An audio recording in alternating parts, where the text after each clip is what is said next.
Bom dia a todos e a todas, sejam todos muito bem-vindos ao Grupo Sheila.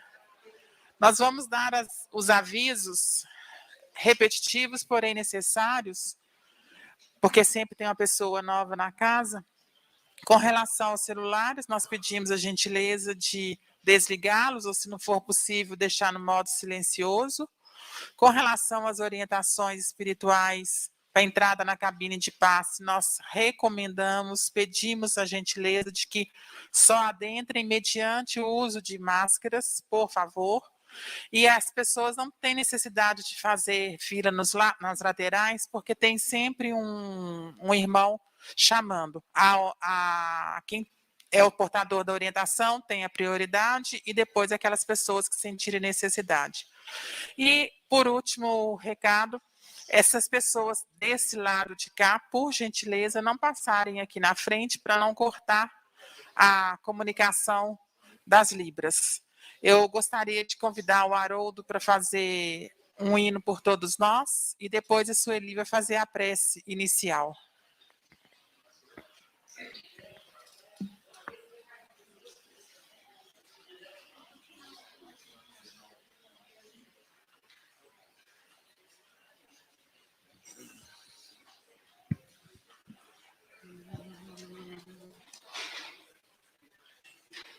Bom dia.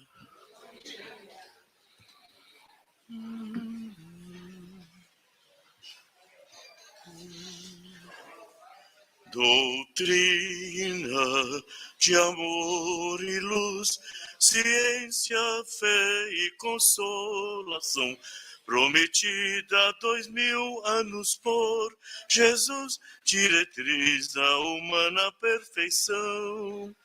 Proclamam, irmãos dos seus, da boa nova lei imortal. Homens, fraternizai, vosso Pai é Deus, e sois vós a família universal.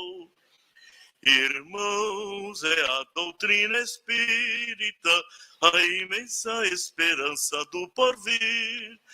Marchar ao clarim da luz bendita é nascer e renascer, amar e progredir.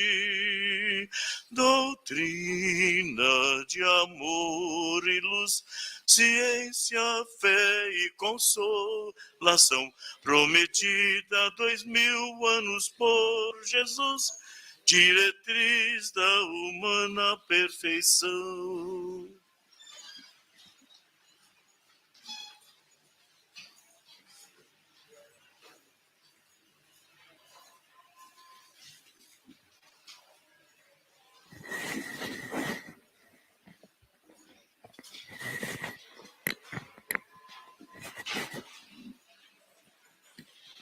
Nas vibrações desse hino, vamos agradecer a Deus, a Jesus, a espiritualidade amiga, a Maria Santíssima. Agradecer primeiramente pela vida e agradecer também por estarmos participando de mais um estudo. E rogar a Jesus que abençoe a nossa reunião e a todos nós, tanto encarnados como desencarnados.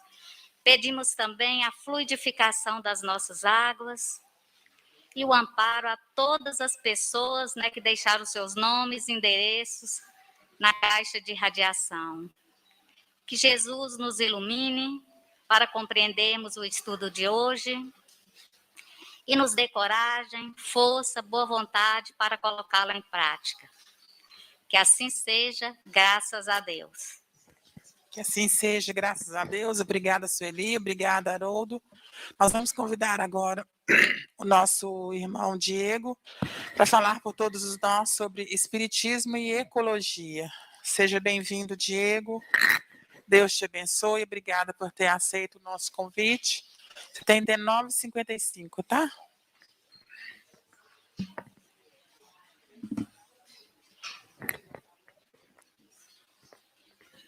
Tá tranquilo, né? Bom dia a todos e a todas. Sejam bem-vindos e bem-vindas nesta linda manhã de domingo, em que aqui estamos com a bênção da espiritualidade, com a bênção de Jesus, com o amparo de Deus nas nossas vidas. E hoje nós vamos tratar aqui em conjunto de um tema que é novo dentro da doutrina espírita, né? Espiritismo e ecologia, essas duas ciências, né, que possuem sinergia e aos poucos está sendo introduzida nas casas, né, impulsionada também pelo André Trigueiro, que tem feito algumas palestras e falado sobre o tema.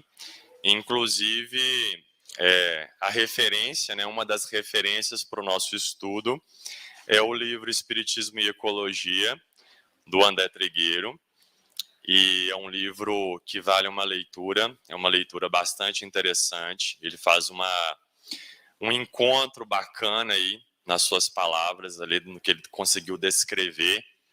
E é claro que nós temos como referência a Gênese, o Livro dos Espíritos, o Evangelho segundo o Espiritismo e o próprio São Francisco de Assis, que foi, né, esse espírito que esteve junto de nós e que tinha esse contato com a natureza, que é descrito até os dias de hoje.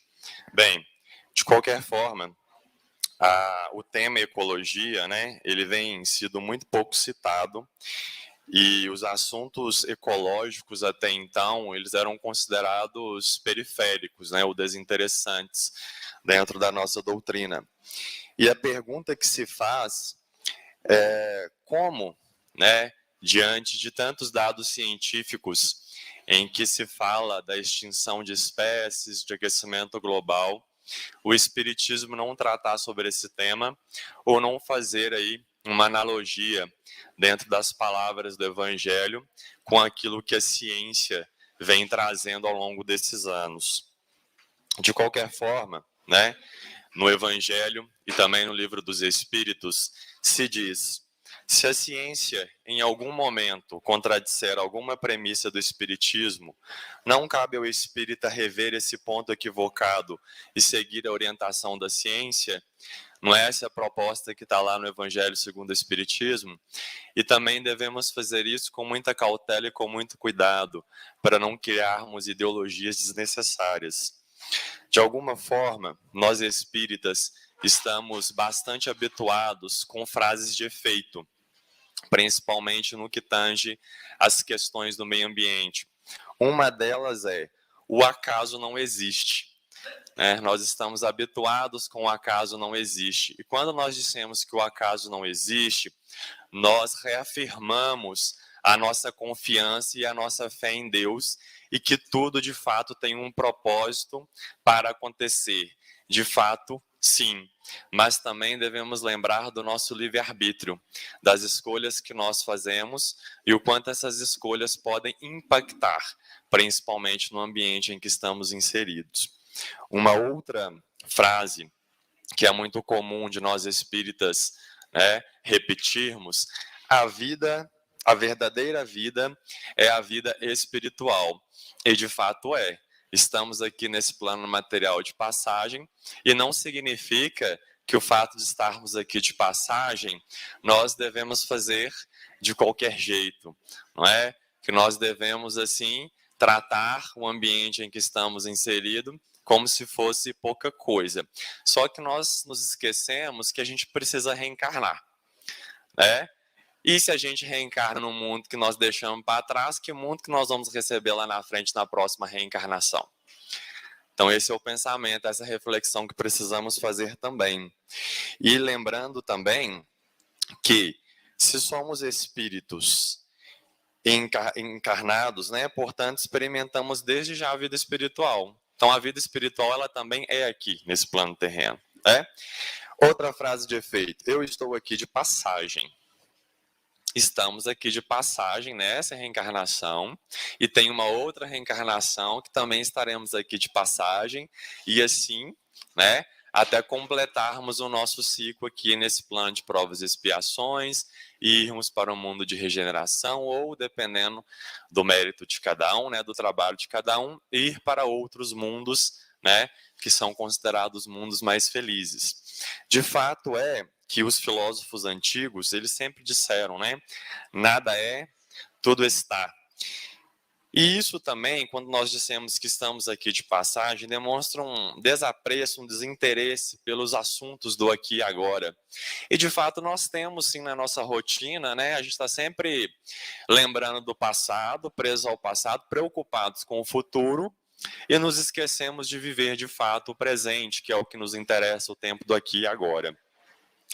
Se deixarmos, né, um legado material e espiritual no planeta, e aí eu repito, onde poderemos eventualmente reencarnar? Então, acaba sendo que a gente está pensando no depois, sim. A gente precisa pensar nesse futuro. Eu quero reencarnar em que planeta daqui a um tempo? Será que eu vou ter condições? Que planeta que eu vou deixar para trás? Não só para os meus filhos e netos, né, para as gerações que estão vindo, mas para a minha próxima, né, oportunidade de estar aqui. Bem, devemos lembrar também da lei de causa e efeito, né? Dentro da lei de causa e efeito, né, nós estamos aí no eventual desperdício ou uso irresponsável dos recursos naturais, e isso implica claramente no nosso processo evolutivo.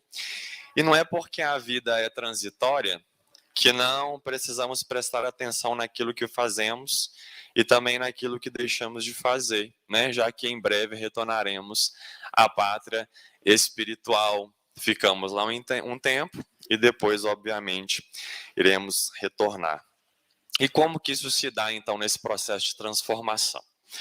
Existem alguns primeiros passos, né, que são descritos em vários livros do Evangelho, e que o Trigueiro consegue compilar muito bem isso no livro Ecologia e Espiritismo, que um dos primeiros passos é reconhecer a nossa responsabilidade enquanto espécie, tá? E espécie que tem consciência de pensamento, que tem livre-arbítrio. Porque nós evoluímos ao longo aí da nossa jornada até esse ponto. Nós temos consciência. E apesar de que muitos colegas e amigos, né, dentro das discussões de espiritismo e ecologia, conseguem assim afirmar que o nosso impacto no meio ambiente, ele é muito irrisório se formos comparar, por exemplo, a erupção de um vulcão, que um vulcão consegue expelir muito mais gases tóxicos do que nós. E existem correntes científicas contrárias a esse pensamento, né? São correntes científicas, espíritas, entre outras, que falam que não, que é uma questão proporcional. E aí nós não devemos tomar partidos claros para gerar uma guerra, mas sim entender aquilo que a ciência, com o tempo, vem nos trazendo. Não é verdade? Porque a ciência vai evoluindo com o tempo através do processo intelectual e devemos analisar tudo isso com muita cautela, com muito carinho, com muito cuidado. Fato é que a nossa espécie, ela interfere sim de forma muito significativa no ambiente. E nós devemos claramente reconhecer, né, o nosso impacto nesse processo todo. O nosso livre-arbítrio, obviamente, ele é um ponto muito importante em tudo isso, porque nós temos a escolha de todos os dias, né? Sabe aqueles ensinamentos que parecem ecochatos que nós escutamos, né? Porque tem sempre o ecochato que é extremista em determinadas questões, né, que querem impor para as outras pessoas aquilo que elas devem fazer de acordo com a concepção daquela pessoa. E existe sim aquele ponto científico que faz sentido, aquela análise sobre o nosso comportamento, né? Então, de fato, se nós conseguimos reduzir ali o tempo do banho para economizar água, já é um ponto-chave, isso a gente aprende na escola, né? O próprio copo descartável, que muitas empresas colocam como, nós excluímos aqui a distribuição de copos descartáveis, como se fosse algo muito fenomenal, né, dentro aí das políticas ambientais. Então, cada um tem que trazer seu copo, sua garrafinha. Isso facilita, obviamente, porque nós sabemos do gasto de água para a produção do plástico, para aquele copo, o plástico que vai para o meio ambiente, entre outras coisas. Então, tudo tem que ser feito uma análise muito criteriosa, né, dentro das bases que nos são apresentadas. E se é para o bem, por que não fazer? Não é? Fora o desperdício de embalagens, entre outras coisas, que nós sabemos que tem um impacto significativo no nosso meio ambiente. Bem, esse assunto de meio ambiente, ele é tão importante que desde a década de 60, 80 e a partir da década de 90, existem várias conferências, né, essas conferências internacionais, que reúnem-se aí líderes de países para conversar sobre o clima, né? E essas conversas sobre o clima, elas têm causado alguns avanços, apesar de parecer que esses avanços, eles de fato não existem. A Rio 92, que é a mais famosa dentre todas aí, né, foi uma das primeiras, aconteceu no Brasil, ela classificou que nós somos ecologicamente predatórios, socialmente perversos e politicamente injustos, né? Essa foi a classificação que a Rio 92 trouxe para nós enquanto sociedade. E, de fato, naquele tempo, de tudo que estava acontecendo, a industrialização, isso era um conceito muito aplicável para tudo que estava acontecendo naquela época. E, de fato, ainda assim, determinados lugares, determinados países se comportam dessa forma, né? E, após a Rio 92, nós tivemos aproximadamente 26 conferências do clima, E essas 26 conferências, elas têm aí trazido alguns resultados sobre meio ambiente, os acordos que têm sido feitos, apesar das resistências que acontecem, né, nos acordos entre os países, e depende também, né, de vontades políticas e individuais, né? Então, o que a ciência traz hoje para a gente? Que nós estamos na sexta extinção de espécies, né, conhecida. As outras extinções anteriores foram causadas por cataclismos naturais, né? Essa sexta extinção, ela é resultado da nossa interferência. A responsabilidade é totalmente nossa. E no último século, ou seja, nos últimos 100 anos, foram extintas 477 espécies, que é um número parcialmente elevado. E não se trata de uma fatalidade, castigo divino, né? Ou outra razão mística qualquer que nós gostamos aí de associar, tá? Essas 477 espécies que foram extintas, cabe também essa reflexão. Qual que é, né? Porque apesar do livre-arbítrio, nós ainda temos essa mania de colocar a culpa em cima do determinismo divino. E quando nós estudamos livre-arbítrio, nós sabemos que o determinismo ele não existe. Então vale a reflexão. Então, se nós somos a causa do problema, nós também somos parte dessa solução. E o que se propõe, né? Buscar alternativas, novos conceitos de gestão, uma nova economia e também uma nova ética civilizatória, né? Uma nova ética de comportamento. Bem, e como é que então que o espiritismo se encontra com a ecologia? São ciências, né, que são sinérgicas, não foram devidamente compreendidas ainda, porque o próprio espiritismo ainda carece de compreensão, inclusive de nós, espíritas, né? Mais importante do que cuidar do planeta para os nossos filhos e netos é cuidar melhor dos nossos filhos e netos para o planeta. Então essa é a reflexão também, né, para o que está no porvir. Será que nós estamos educando, né, de forma adequada os nossos filhos e netos para o planeta, digo intelectualmente e moralmente também? De qualquer forma, nós esperamos sempre um mundo de regeneração. Nós estamos nessa expectativa desse mundo de regeneração, que é um mundo um pouco melhor do que esse que nós estamos agora, que é um mundo de provas e expiações.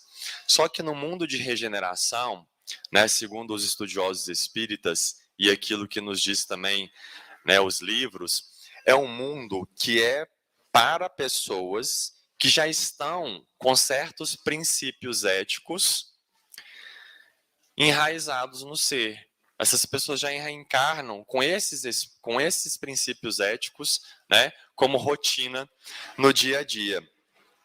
Então nós precisamos reconhecer essa bênção da reencarnação, do tempo do aqui e agora, né, e fazer o que é possível para nos melhorarmos.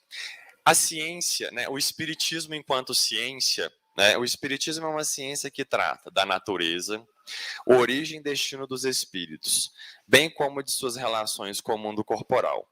É importante compreender a forma como o espiritismo se entende como ciência. Lembrando que o espiritismo tem 3 pilares, né? Religião, filosofia e ciência. O espiritismo ele é uma ciência que trata de uma ordem diferente, né? Enquanto a ciência nossa terrena trata das coisas da matéria, o espiritismo trata da ciência das coisas espirituais. Já a ecologia, né, ela tem um conceito bastante interessante que é: o ambiente passou a ser observado como uma totalidade integrada, enfatizando a inter-relação e interdependência entre os seus componentes, sendo impossível estudar seus elementos isoladamente. E o mais legal disso tudo é que na Gênese, olha só o conceito que a Gênese traz. A Gênese vai dizer: assim, tudo no universo se liga, tudo se encadeia, tudo se acha submetido à grande e harmoniosa lei de unidade. Não é o conceito de ecologia? Basicamente. Então é um encontro, né, da ciência espírita com a ciência ecologia também. E é claro que com o tempo, enquanto o progresso nosso intelectual vai avançando, a nossa inteligência, os nossos conceitos, a nossa ciência, ela vai se aproximando, né, dos conceitos que a espiritualidade nos traz nos livros, né, principalmente os livros que têm conceito mais científico. Existe um filósofo que eu não me atrevo a pronunciar o nome dele, porque o nome dele é austríaco, mas ele vai dizer: a percepção da ecologia profunda é a percepção espiritual ou religiosa. Quando a concepção de espírito humano é entendida como um modo de consciência, no qual o indivíduo tem a percepção de pertinência, de conexidade com os cosmos, com um todo, torna-se claro que a percepção ecológica é espiritual na sua essência mais profunda. Então, a filosofia também traz essa reflexão e esse encontro. Bem, e aí vem uma pergunta do livro O Consolador, que vai dizer: a ideia de evolução, que tem influído na esfera de todas as ciências do mundo, desde as teorias darwinianas, representa agora uma nova etapa de aproximação entre os conhecimentos científicos do homem e as verdades do espiritismo? E aí vai ser respondido: todas as teorias evolucionistas no orbe terrestre caminham para a aproximação com as verdades do espiritismo, no abraço final com a verdade suprema. E a verdade suprema é uma verdade que nós ainda não conhecemos, né? Bem, e aí nós precisamos lembrar que no nosso processo espiritual, nós estagiamos primeiro no reino mineral. Não é verdade? Depois do reino mineral, nós estagiamos no reino vegetal. Depois estagiamos no reino animal. E depois estagiamos no reino nominal, que é o reino da consciência, aquisição do livre-arbítrio. E o que isso nos traz? Isso quer dizer que nós somos irmãos de evolução. Então, se temos consciência disso, aquele animal que é maltratado, a queimada que é colocada de forma criminosa, nós estamos causando o mal para os nossos irmãos em evolução. Lembrando que nós já estagiamos nesses reinos para chegar até o reino em que nós estamos agora. Então, todos esses reinos, todos esses seres que fazem parte desses reinos, são nossos irmãos em evolução. E entender isso é fundamental para entendermos também a necessidade da sustentabilidade. Porque é também o ensinamento do Cristo, que era amar ao próximo como a si mesmo. O animal é o próximo, a rocha, a pedra é o próximo. Tudo isso faz parte, né, do nosso processo evolutivo. São os nossos irmãos, nós já estivemos lá. E é importante lembrar que a Gênese nos traz que são os mesmos elementos constitutivos, né, dos seres orgânicos e inorgânicos que os sabemos a formar incessantemente em dadas circunstâncias. As pedras, as plantas, os frutos. Que elemento é esse? Segundo a Gênese, é o fluido cósmico universal de cada orbe. Então, cada orbe, cada planeta, cada sistema tem o seu fluido cósmico universal. A matéria, a percepção de matéria é diferente para cada planeta em estágio evolutivo em que se encontra. Tá? Então, nós somos constituídos desses mesmos elementos nesse planeta que estamos. Então, qual é a diferença de nós para todos eles? Fica a reflexão para todos nós. Nós precisamos entender que nós somos parte do todo. Nós não somos a razão pela qual o universo existe. Nós fazemos parte do universo, mas nós não somos a razão pela qual o universo existe, tá? E a busca pela sustentabilidade, ela vem a partir do momento que nós, né, entendemos que ser sustentável é o sistema que respeita os seus limites, a sua capacidade de suporte ou ainda a sua biocapacidade. Existe, né, dentro das leis morais, e nós estudamos elas no módulo 1, né, do Livro dos Espíritos ali, no módulo de estudos, a lei de destruição. E existem muitas teorias que gostam de enfatizar a lei de destruição também com uma justificativa para todo o processo que o nosso planeta aí vem passando. Porém, vale ressaltar que existe a lei de destruição de origem natural, que conspira a favor da manutenção da vida, e outra, a destruição que é causada por nós, que causa também esses impactos negativos que tem a ver com o nosso livre-arbítrio, o nosso poder de escolha, né, das ações que tomamos no nosso dia a dia. A questão sobre a sustentabilidade, ela é uma questão moral.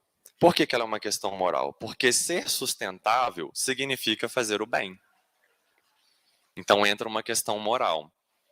E não fazer o bem é fazer o mal. Não existe neutralidade. Se eu não faço o bem, se eu sou neutro, eu estou fazendo o quê? Eu estou fazendo o mal. Bem, de fato, entre todos esses encontros que nós passamos aí sobre conferências do clima, existe um encontro que aconteceu em 2015 na cidade de Nova York, que alguns países, muitos países, fizeram um acordo. Esses encontros são da ONU, são todos presididos e gerenciados pela ONU, e eles desenvolveram ali os Objetivos do Desenvolvimento Sustentável, conhecido também como Agenda 2030. E foram propostos 17 Objetivos de Desenvolvimento Sustentável para ser cumprido até 2030. Tá? A sugestão é que isso seja cumprido até 2030. De 2015 a 2030 são 15 anos. Nós temos uma pandemia aí de 2 anos no meio disso tudo, que 2 anos não, ela ainda caminha, que interferiu na economia, interferiu em vários setores. Nós temos varíola dos macacos também, e entre outras coisas que nós sabemos que de fato interferem nos nossos processos econômicos, nas decisões políticas, entre outras coisas. Interfere inclusive no aumento da pobreza, interfere em várias questões aí sociais e econômicas. Mas, em 15 anos, a reflexão, e entre outras COPs que já tiveram aí, será que é possível cumprir esses 17 objetivos? E dentro desses 17 objetivos, eu os trouxe para nós refletirmos um pouco sobre eles, mas também à luz da doutrina, à luz do Evangelho. Bom, o primeiro objetivo que foi proposto na Agenda de 2030 é a erradicação da pobreza. E dentro dessa proposta da erradicação da pobreza, nós temos em Êxodo, em Levíticos e em Deuteronômios a referência de que a lei de Moisés já ordenava a proteção dos direitos do pobre. Então, isso é bíblico. Desde aquela época de Moisés, já existia uma lei para a proteção dos direitos do pobre. Em Lucas e em Tiago, vai citar que Jesus, conhecendo o quão estavam numa situação de fragilidade social, destacou a importância da atenção aos pobres. Então, Moisés, depois de Jesus, já dizia sobre o direito de atenção aos pobres. E aí vem uma pergunta do Livro dos Espíritos. É frequente a certos indivíduos faltarem os meios de subsistência, ainda quando cerca a abundância? A que se deve atribuir isso? E aí o Espírito de Verdade responde: para todos há um lugar ao sol, mas com a condição que cada um ocupe o seu e não o dos outros. A natureza não pode ser responsável pelos defeitos da organização social, nem pelas consequências da ambição e do amor próprio. Ou seja, essa reflexão do Livro dos Espíritos, ela traz a nossa responsabilidade diante da pobreza. qual que é o nosso papel enquanto sociedade na erradicação da pobreza. Existe a reflexão que é bem clara no Evangelho, no Livro dos Espíritos, que Deus concede a riqueza ou a miséria a determinadas criaturas para experimentá-las de modos diferentes. Na maioria das vezes, essas provas são escolhidas pelos próprios espíritos. Enquanto a miséria pode provocar a revolta com providência divina, a riqueza incita aos excessos. Deus experimenta o pobre pela resignação e o rico pelo emprego que dá aos seus bens e ao seu poder. Ou seja, não é porque a pessoa está na pobreza que eu vou pegar aqui a interpretação do Livro dos Espíritos, do Evangelho, e falar assim, a pessoa está ali porque ela tem que passar por aquilo mesmo. Né? Eu estou nessa situação aqui porque é meu merecimento. Sim, cada situação é seu merecimento. Mas será que eu não posso aliviar a dor do outro? Não é nosso papel também aliviar a dor do outro, aquilo que o outro está passando? Tem provas, tem questões que nós não conseguimos resolver. Né? Tem aquilo que é meu e tem aquilo que é do outro. Mas se eu tenho a oportunidade, né, de abrandar o sofrimento, que assim eu faço como obra de caridade, como propôs Jesus. Na segunda proposta, eles querem fome zero e uma agricultura sustentável. E o Livro dos Espíritos vai dizer, numa sociedade organizada segundo a lei do Cristo, ninguém deve morrer de fome. É a pergunta 930. E aí, a outra meta vem, saúde e bem-estar. Né? A proposta de reflexão, não devemos desprezar o corpo, seja ele perfeito ou não, pois em cada existência recebemos o veículo físico mais adequado para o nosso reajuste e evolução.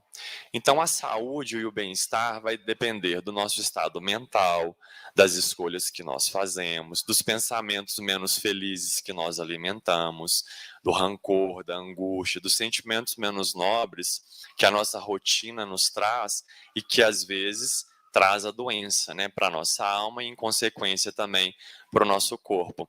Apesar de que devemos considerar que a doença é uma depuração para o espírito. Chico falava muito bem disso, de todos os problemas de saúde que ele enfrentava, o quanto que isso foi importante para a caminhada dele e o quanto que isso ajudou a continuar. Lembrando que nós podemos estar doentes e não enfermos, que são coisas completamente diferentes. Então, a saúde, ela é uma conquista, né? E ela depende muito do estado pelo qual nós, né, conduzimos esse processo de doença. Educação de qualidade é a quarta proposta. E aí vem a orientação do Espírito de Verdade, espíritas. Amai-vos, este é o primeiro ensinamento. Instruí-vos, este o segundo. Então, a instrução, ela cabe aqui tanto às obras, né, do Evangelho, da doutrina espírita, mas também para essa educação terrena, que nos auxilia no processo, né, de progresso intelectual. Porque, afinal, para a ciência evoluir, nós precisamos ir para a escola, para aprender sobre química, física, matemática, linguagens, né, e entre outras coisas que nós aprendemos aí ao longo da vida, e o quanto que a escola, ela é um ponto fundamental. Quantas discussões não são travadas aí nos debates sobre o processo nosso educacional? As comparações que se fazem sobre a escola de antigamente, a escola de hoje, a formação dos professores, o entendimento dos professores sobre o processo de educação, o entendimento dos pais sobre o processo de educação. Então, tudo isso gera um debate que vai nos impulsionando para frente através da lei de progresso. O quinto é igualdade de gênero. E devemos lembrar que perante a lei de igualdade, que é uma das leis morais que está no Livro dos Espíritos, para Deus todos nós somos iguais. Relembrando, ora nós estagiamos numa reencarnação num corpo feminino, ora estagiamos num corpo masculino. E quando entendemos isso, nós entendemos também que todas as pessoas são iguais perante Deus e não deve haver diferença entre homens e mulheres, né, no tratamento, nos salários, nas questões sociais, que nós sabemos que as mulheres vêm enfrentando aí desde o período de Cristo, né, até mesmo antes aí do período de Cristo, de Moisés, de Abraão, nessa constituição social e a visão que se tem da mulher, né? Chico, ele vai dizer em um dos seus livros que a mulher é uma das forças mais respeitáveis da criação divina. Na sexta proposta, vai se dizer de água potável e saneamento. Água potável e saneamento, se nós formos pensar que aproximadamente, se eu não estou errado, acho que 30% da população ou mais não tem acesso a saneamento básico. Tem o esgoto correndo a céu aberto na porta de casa, né? Se nós formos considerar quem trabalha em escola, sabe, principalmente quem trabalha em escola que atende comunidade. Algumas pessoas, alguns alunos não têm banheiro em casa. Parece muito distante da nossa realidade, mas é muito próximo da nossa realidade. Não ter banheiro nem dentro, nem fora de casa, né? Então é uma questão de saneamento. Água potável, quantas pessoas no planeta carecem de água? E o nosso privilégio de morar no Brasil, que nós temos água em abundância. E quando tem períodos de seca, de racionamento, a gente se encoleriza de raiva porque tem que economizar água. Enquanto em outros lugares tem pessoas que vivem com menos de 1 galão de água aí por dia para cumprir as suas necessidades do dia a dia. Ou seja, banho é um luxo. Não é verdade? Banho para muita gente é um luxo. Cozinhar com água potável é um luxo.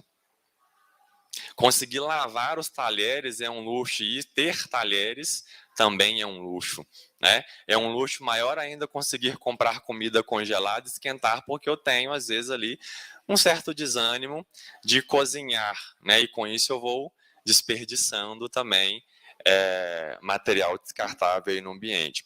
Dentro desse processo de água potável, a gente tem, então, dentro das leis morais, a lei de conservação. E dentro da lei moral de conservação, com que fim, né, Deus outorgou a todos os seres vivos o instinto de conservação? Porque todos têm que concorrer para o cumprimento dos desígnios da providência. Por isso foi que Deus lhes deu a necessidade de viver.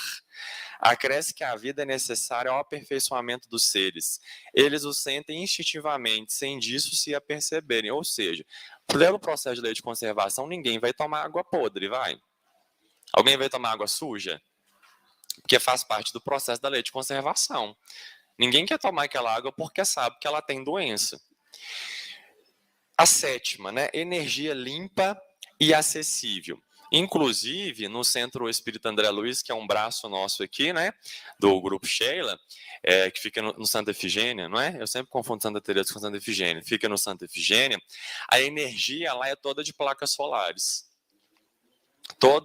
Quem consegue ver as fotos, tem no site do Grupo Sheila, tem lá o telhado todo com as placas solares, ou seja, ele é todo alimentado por energia solar.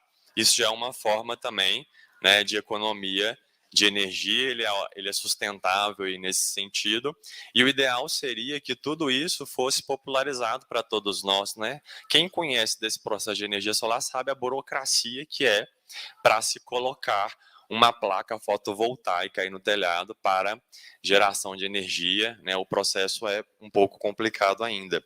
Mas o que isso tem a ver com as leis morais? Primeiro, lei do progresso, né? E dentro da lei do progresso nós temos o progresso intelectual, que nos possibilitou já, né, a aquisição de energia através da luz solar, e também o progresso moral, porque para ser acessível nós precisamos evoluir moralmente. Entender que isso precisa estar à disposição de todos, e não só de um pequeno grupo que consegue financeiramente arcar com os custos desse processo, né? Então tudo é com o tempo, nós precisamos evoluir dentro da lei do progresso intelectual e do progresso moral. A oitava proposta é trabalho decente e crescimento econômico. O trabalho, a lei do trabalho, que é uma das leis morais, né, o trabalho é a lei da natureza, por isso mesmo que constitui uma necessidade. Só que a nossa relação com o trabalho, ela é conflituosa, porque ela exige esforço. Quem gosta de trabalhar de verdade, se levantar cedo, assim, na segunda-feira, amanhã, segunda-feira, né? A famosa segundona, assim, que todo mundo tá daquele jeito, né? Você já acumulou tarefa da sexta-feira. Você fala assim, meu Deus, amanhã é segunda-feira, eu tenho muita coisa para fazer, em plena segunda-feira, já chega lá com aquela cara, assim, de quem não tá muito legal, já tá desanimado, não tá muito feliz ali com o chefe, com os coleguinhas de trabalho, porque é a lei de sociedade, né? A gente precisa interagir, precisa evoluir com as outras pessoas que nós estamos ali construindo uma evolução, né, individual, mas em conjunto. Então, a lei do trabalho ela é conflituosa. Para o trabalho, né, ser decente, nós também precisamos evoluir moralmente, entender as nossas relações. E nós estamos nos cargos, ninguém é chefe, todo mundo está. Né, ninguém é líder, nós estamos líderes. A relação com o outro, a dificuldade do outro de entendimento de determinados processos. Quem já tem um entendimento, né, quem já tem mais maturidade espiritual é que sempre cede, né, que entende, né, o progresso do outro ali. Então nós precisamos evoluir nesse sentido também, para que o trabalho, né, seja decente, de alguma forma. Inovação, indústria e infraestrutura. Isso também é lei do progresso, né? Vai precisar do progresso intelectual, a nossa ciência precisa evoluir também, e também do nosso progresso moral, das nossas relações. Desigualdade, né? Redução das desigualdades. Na desigualdade, tem a pergunta aqui do Livro dos Espíritos, que vai dizer, a desigualdade das condições sociais é uma lei natural? E aí, os Espíritos vão responder, não. É obra do homem e não de Deus. Então percebam que o que eu trouxe até agora é uma reflexão sobre o nosso comportamento, né? E está lá no Livro dos Espíritos, está na Gênesis, está no Evangelho. Essa desigualdade desaparecerá um dia? Aí vem a esperança, ó. Só as leis de Deus são eternas. Não há vez desaparecer pouco a pouco, todos os dias. Essa desigualdade desaparecerá juntamente com a predominância do orgulho e do egoísmo. Ou seja, somos desiguais porque somos orgulhosos e egoístas. E o egoísmo ele tem uma relação com a matéria, né? A matéria influencia muito fortemente ainda no nosso comportamento e isso também traz o nosso orgulho, o nosso egoísmo. Restando tão somente a desigualdade do mérito, né? Chegará um dia em que os membros da grande família dos filhos de Deus não mais se olharão como de sangue, mais ou menos puro, pois somente o espírito é mais puro ou menos puro. E isso não depende da posição social. Então, a pureza do espírito ela não depende da nossa posição social, e sim, né, do nosso trabalho incessante aí na busca do bem, do nosso progresso individual. Dentro da redução das desigualdades, lá em Mateus tem uma lição de Jesus. Pois eu estava com fome e vocês me deram de comer. Eu estava com sede e me deram de beber. Eu era estrangeiro e me receberam em sua casa. Eu estava sem roupa e me vestiram. Eu estava doente e cuidaram de mim. Eu estava na prisão e vocês foram me visitar. Então os justos lhe perguntarão, Senhor, quando foi que te vimos com fome e te demos de comer, com sede e te demos de beber? Quando foi que te vimos como estrangeiro e te recebemos em casa, e sem roupa e te vestimos? Quando foi que te vimos doente ou preso e fomos te visitar? Então o rei lhes responderá, eu garanto a vocês, todas as vezes que vocês fizeram isso a um dos menores dos meus irmãos, foi a mim que o fizeram. Lição de Jesus para todos nós. Na proposta da 11, eles pedem cidades e comunidades sustentáveis. E aí vai depender, né, mais uma vez, do progresso nosso intelectual. E vem uma pergunta, né, da lei de sociedade, que é uma das leis morais. Procurar na sociedade não faz o homem mais do que obedecer a um sentimento pessoal, ou haverá nesse sentimento algum providencial objetivo de ordem mais geral? O homem tem que progredir. Insulado não lhe é isso possível, ou seja, recluso, né, sem viver em sociedade. Por não dispor de todas as faculdades, é-lhe necessário o contato com os outros homens.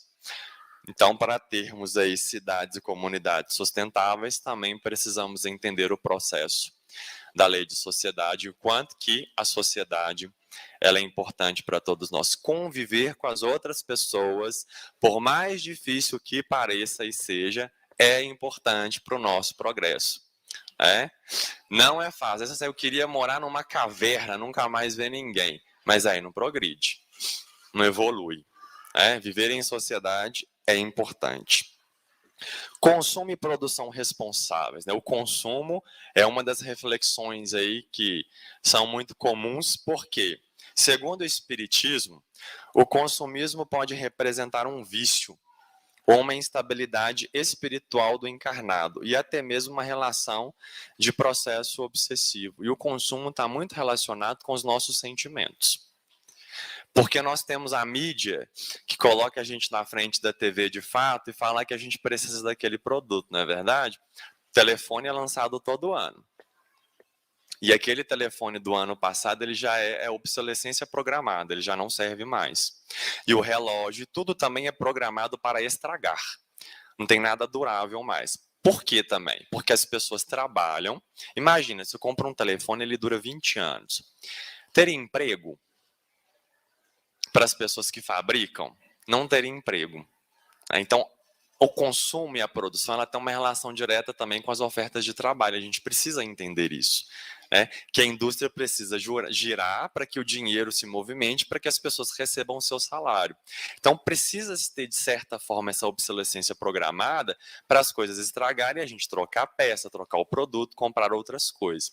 Mas, ao mesmo tempo, também vale a reflexão se a troca ela é tão necessária assim no ano seguinte ou no momento seguinte. As centopeias, que tem vários pés, que tem milhões de sapatos, a necessidade desses milhões de sapatos. Eu tenho uma amiga que ela tem muitas bolsas, muitas e muitas e muitas e muitas bolsas.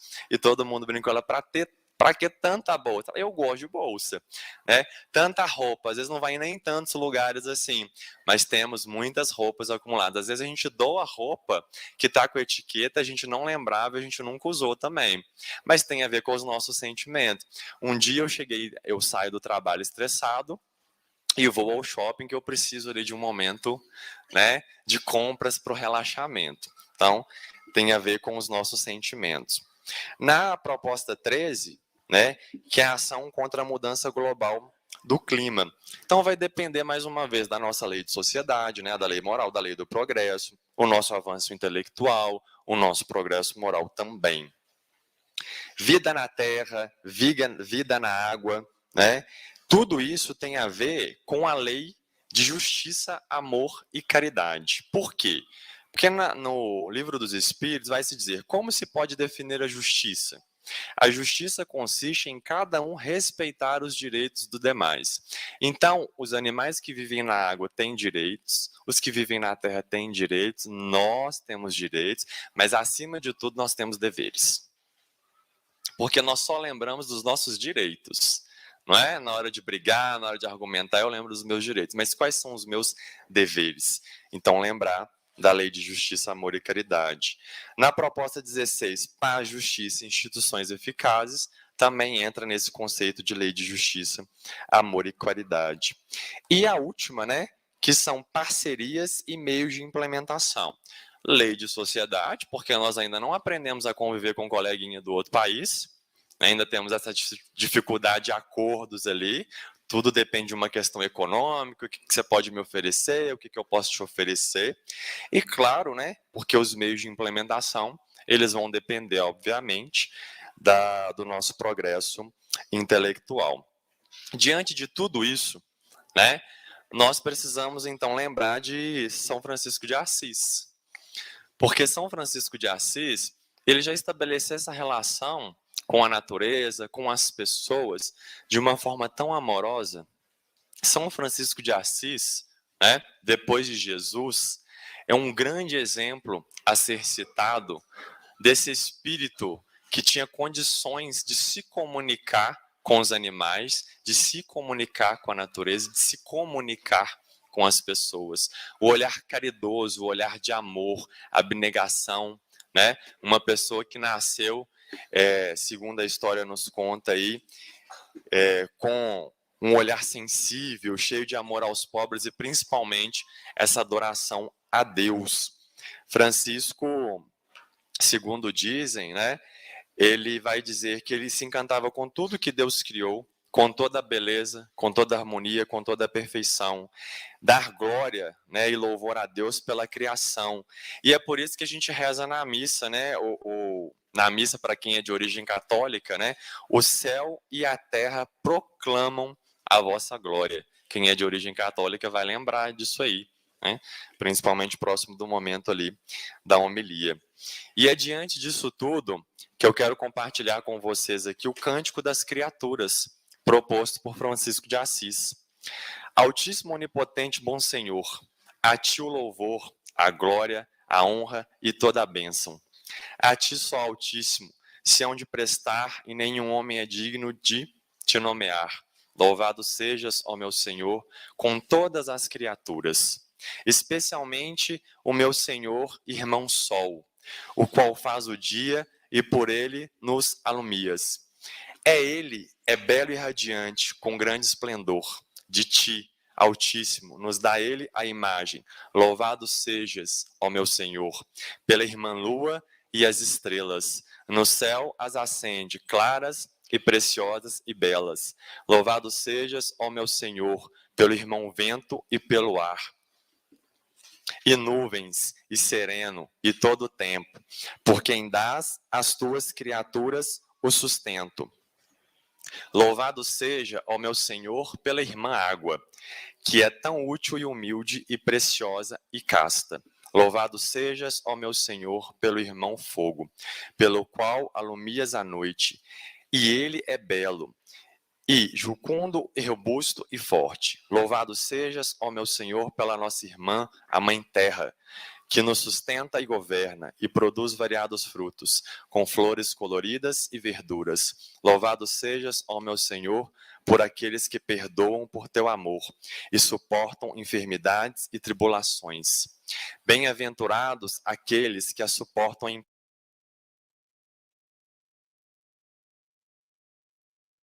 paz.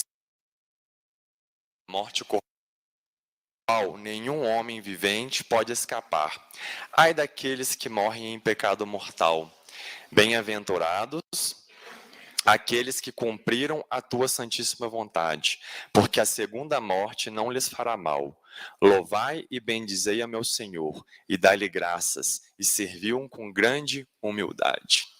Então é com essas palavras de Francisco de Assis que eu agradeço a todos vocês por esta manhã, e que possamos aí trazer a reflexão à luz do Evangelho sobre a nossa possibilidade de sermos mais sustentáveis e mais fraternos com o ambiente ao qual nós estamos inseridos. Que Jesus faça morada em cada coração.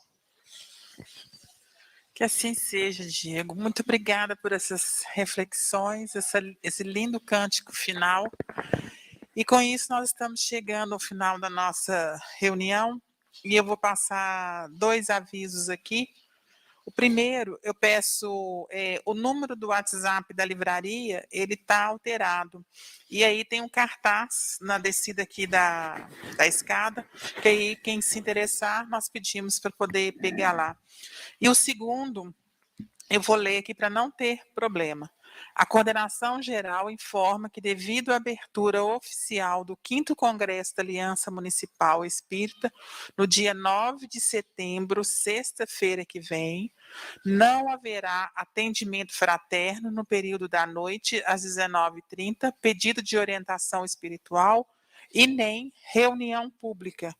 Então, esse é um aviso que, se vocês souberem também de outras pessoas que vêm, por favor, passem o recado.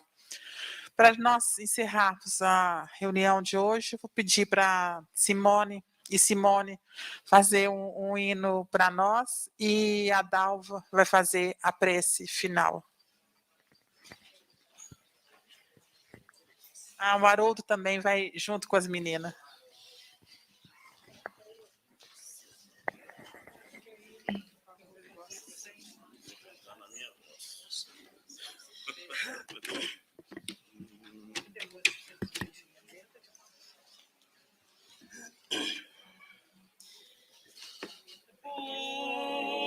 Irmão sol, irmã lua, abram meus olhos, quero ver a luz. Ó irmão vento, irmã chuva, cantem pra mim canções que tragam paz.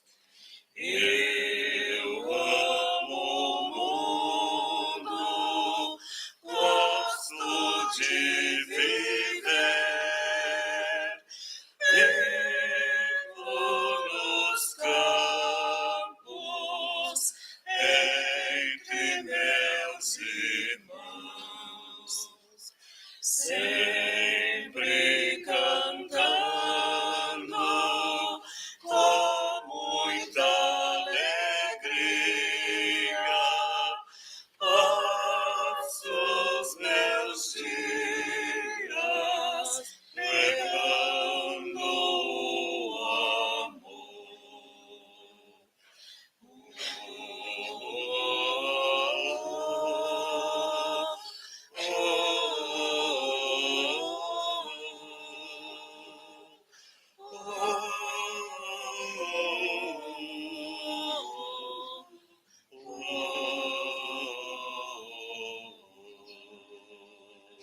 Sempre cantando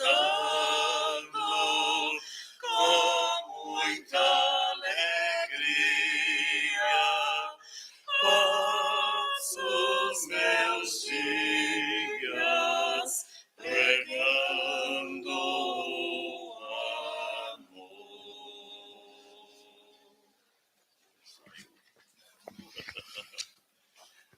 Ó Deus Pai, Sheila querida, obrigada pela palestra do nosso querido Diego, que veio nos alertar que somos o ambiente também.